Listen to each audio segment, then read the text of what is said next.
What gets you into college? Good SAT scores? High GPA? Lots of extracurriculars?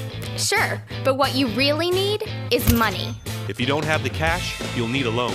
And we mean huge student loans because the cost of college has risen 1,000% in the last 30 years. This means big money for the banks that collect fees and interest. Now, millions of young people are starting their adult lives with an average of $29,000 of loans on their backs. Altogether, we're talking $1.2 trillion in student debt.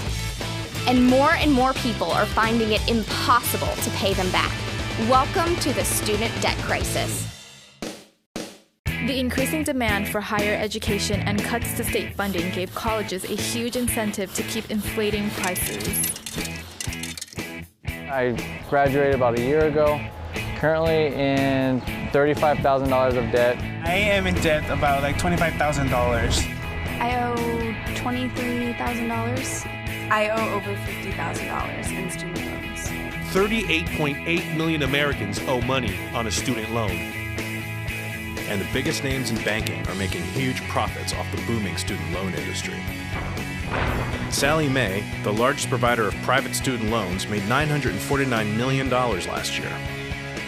They only give you about 6 months to look for a job. You have to start paying back the loan. It's very pressuring, especially nowadays. It's very hard to find a job. Over half of the students graduating in 2012 could not find a decent paying job.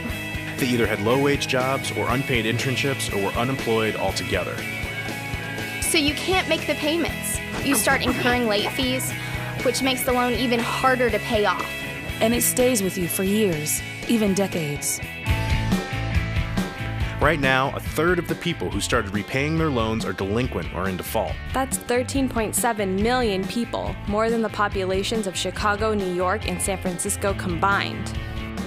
Worse, it's not just the borrowers who are in trouble. Many loans require co-signers. So if the student is unable to pay, that co-signer, a father, a mother, or a grandparent, is now on the hook. Even a grandparent's Social Security benefits can be garnished to pay the loan. We should have an answer to this. If you get really behind in your car payment or your credit cards, you can file for bankruptcy. But Congress has made it nearly impossible to discharge student loans through bankruptcy. Big institutions make big profits while students try to make ends meet under crushing debt. Is this how we want our education system to work?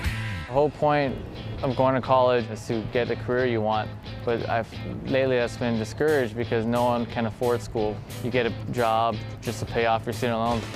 We need higher education, not higher debt. Sign up to end the student debt crisis at higherednotdebt.org.